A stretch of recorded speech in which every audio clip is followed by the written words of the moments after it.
Do you do certain medications?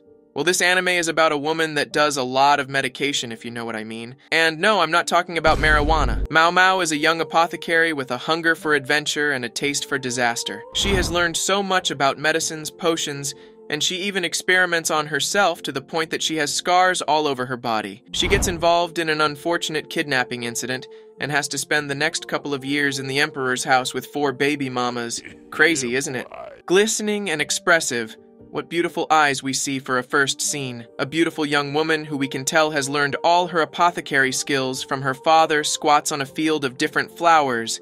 If this is how farm girls are, I might grab me one for a wife. She is summoned by her father and told to deliver medicine to the verdigris house. She's got this nonchalant bad girl voice, and this looks in her eyes that keeps me wondering. She's the protagonist, of course. Her father tells her she should be careful of kidnappers, right after we see a 30 milliseconds glimpse of her being kidnapped. She rushes over to the verdigris house. It looks like a palace, but we clearly see people being extorted of their own money. All I can see in the verdigris house are beautiful and well-endowed, eye-catching and properly endowed women, okay? Maybe I was wrong. I think it's a brothel. I forgot to mention, her name is Mao Mao, our cute young protagonist. She races out of the verdigris house and gets to a field of flowers. She's kidnapped as she was busy admiring the flowers on the field. 3 months later, and Mao Mao finds herself in the rare palace, a special palace for the women who are to give birth to the emperor's children. Obviously, men aren't allowed unless you're the emperor. His kin, and a royal eunuch. Mao Mao gives direction to a fellow servant who is an illiterate. The servants here are mostly illiterates and are only taught the normal etiquettes, in order for them to please the concubines in the rare palace. High-catching and sweet-looking servants can also become prospective baby mamas for the emperor and his kin. Eyesores remain servants. Mao Mao is pretty, but she has no endowment. She makes ironing boards jealous. While washing, Mao Mao is told about a beautiful eunuch. And to be honest, this guy is too good-looking to be a eunuch. She's also told about the deaths of the children of the emperor, and how the 2 newborn prince and princess are also sick. Mao Mao speculated that it's not a curse, but just a not well-diagnosed illness or a poison. Curiosity beats Mao Mao, and she goes in to check what's going on with the emperor's children. She runs into a gathering of people. We hear a resounding slap. It's the mother of the prince dusting the face of the mother of the princess, saying she cursed her child because she gave birth to a boy and she gave birth to a girl. Mao Mao notices something that the royal physician and I couldn't place our finger on. Even after watching the scene over and over again, she mumbles in a way to notify the people of the palace as she makes her way out of there. Well, I don't know if a child died or something, but we see a woman crying heavily on the floor while it rains cats and dogs. Yes, painfully the male child passed away. The beautiful eunuch converses with the mother of the female child about a written note found by the window of the physician. It's written on the note a powder being used on the babies is poison and should be kept away from the children. The baby mama wants the anonymous tipper to be found. The beautiful eunuch remembers that at the commotion a while ago, he hears a young lady murmur to herself about writing something. He smirks, devilish with a spice of trouble. The serving girls are summoned by the beautiful eunuch. You know how girls are. At the sight of him, they act like butter in need of spreading. Knowing and fully well that the serving girls are illiterates, the beautiful eunuch writes on a paper saying they should wait. He then says out loud that they can all go. Mao Mao is the only serving girl left standing. The beautiful eunuch tells her to quietly follow him. She pushes his hand off her shoulder and dusts her shoulder. The beautiful eunuch takes Mao Mao to the mother of the princess, the only surviving child. She thanks her for saving her daughter's life. Mao Mao tries to deny, but the beautiful eunuch clears her straight up with the facts he has gathered. She tells them she's an apothecary and knows a little about poison. Mao Mao is promoted to be the lady-in-waiting for the baby mama. The mother of the princess is Lady Gyokuyu. Sorry, my bad. It's concubine Gyokuyu. A report which entails that the soldiers were poisoned by some hoodlums using the food cooked by the community was sent from the soldiers' camp to the beautiful eunuch. The messenger asks the beautiful eunuch about the new lady-in-waiting that concubine Gyokuyu hired. The beautiful eunuch devises a delusional way to keep Mao Mao in check. Mao Mao is to report to the JP Pavilion, which is the territory of concubine Gyokuyu. She's interrupted by the beautiful eunuch who tries to use his charms to seduce Mao Mao.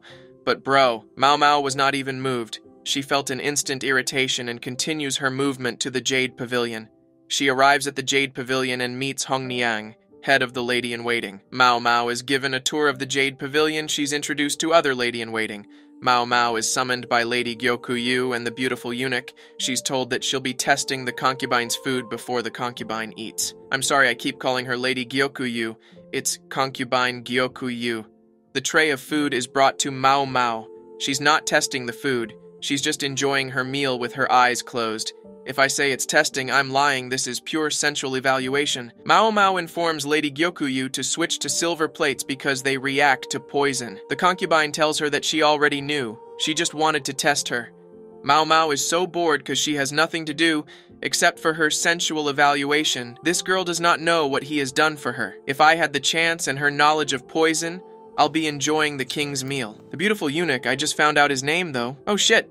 Can't remember right now, I'll tell you later when I remember. The beautiful eunuch summons Mao Mao and tries to use his looks to charm her. Nothing for him. The beautiful eunuch tries to make Mao Mao eat buns laced with aphrodisiac, but she notices it and realizes he just tried to trick her. Concubine Gyokuyu laughs out loud. I think she knows what the eunuch was planning. Guy thinks he's smart. The beautiful eunuch tells her about the incident in the soldier camp. Mao Mao explains to them that the rear palace is filled with plants that have poisoned in them. The beautiful eunuch asks if she could make an aphrodisiac. Mao Mao is overjoyed because she loves to do experiments with plants. Mao Mao is a mad scientist in the making. I've remembered the beautiful eunuch's name. His name is Jinshi. Okay, I can't let this slide. I don't know. If you've watched the anime Hunter x Hunter, if you have, then you know how Hisoka drools over Killua and Gon. That's the same way Jinshi drools over Mao Mao because she looks at him condescendingly. I don't understand why anime characters have weird obsessions. The next day, Mao Mao is taken to the paper room. I actually mistook the room for a herbs room because we know she has a fetish for everything connected to Mother Nature by root. Her face literally glows up. It's like she has just walked into heaven. It's like that euphoric feeling you get when you're holding big juicy watermelons after a long time. Forgive me. She's so happy to be using the paper so freely. Pen and paper I've been running from all my life. Mao Mao proceeds to make the aphrodisiac. She makes it into a chocolate pills and has a little leftover syrup that she makes into little chocolate cupcakes for herself. She sets out to deliver the aphrodisiac pills to Jinshi, but gets distracted by medicinal plants on a small field in the rear palace. By the time she gets back to the palace, a few ladies already had the aphrodisiac and are going crazy. She delivers the pills to Jinshi. The concubine requests Mao Mao to make some for the emperor. Just before Jinshi leaves, he touches Mao Mao's braided hair and kisses her hair. I can't tell if it's just her imagination. Did the aphrodisiac get to her? Okay, let's see where the so-called beautiful eunuch is taking this. Jinshi tells a woman something and she runs out of the room crying. I think she's one of the emperor's baby mama. The next scene, a serving girl is attacked by something believed to be a spirit. The rumor goes round the place that there's an evil spirit going around the rear palace and killing people. But as usual, Mao Mao makes nothing of it. Mao Mao goes to the royal physician's place and she's perplexed because a while ago he was so wary of her. And now he even makes her tea. Why is he so laid back? Just about to take tea and cookies from the physician, that evil spirit called Jinshi shows up and says he wants some, and the physician goes to bring some more. She didn't get to take any. Jinshi asks her if she knows anything about sleepwalking, and she denies and says it has nothing to do with medicine, but Jinshi persists and, well, she gave in to do what she can. Wait, that means Jinshi knows the so-called sleepwalker that's killing people and the name is Evil Spirit. Nightfall. Jinshi's assistant walks Mao Mao somewhere.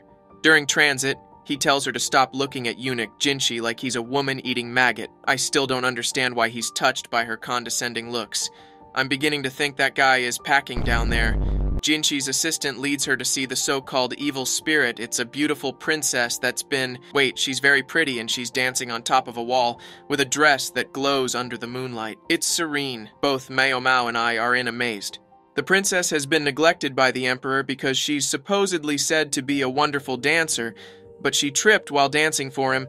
Ever since then, the emperor just threw her aside and has now decided to marry her off to a military man. Ever since the news reached her about the marriage, she's been sleepwalking, dancing, and attacking people at night. She's the wandering evil spirit. I feel so bad for her.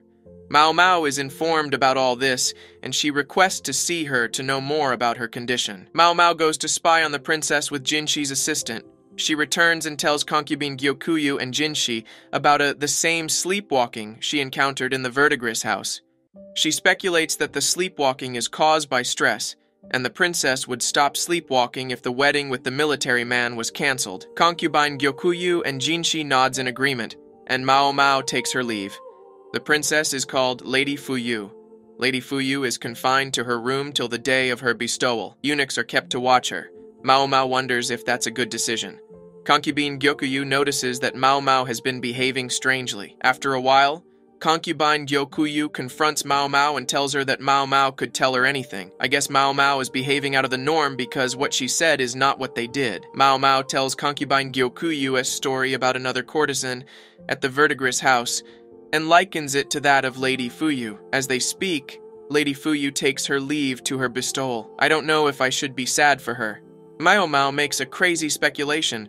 She tells Concubine Gyokuyu that since Lady Fuyu and the military officer are from the same town, it is possible that they both had feelings for each other, and Lady Fuyu foiled her presentation to the emperor on purpose so he wouldn't touch her, knowing fully well that as a military man, he could not propose to a princess. The military man at the best opportunity to chose a reward for himself, strongly requested for Lady Fuyu. It is possible that Lady Fuyu faked her sleepwalking, so that the emperor does not grow a sudden interest in her because she wants to be with the military man and does not want to ruin her chance to be with her love. With that being said, it's still all speculations. The gates are opened and Lady Fuyu sees the military man and her dim face lights up. They walk out like lovebirds, so Mao Mao's speculations were actually true. Concubine Gyokuyu states that she's jealous of Lady Fuyu. Truth to be told though, the military officer is a fine man. What I was expecting was not what I saw at all. What next do we have in store for our apothecary? Thanks for watching, fellow weebs. If you enjoyed this recap, dive into the next video or playlist, and don't forget to check out our cool anime hoodies in the description below. See you in the next recap.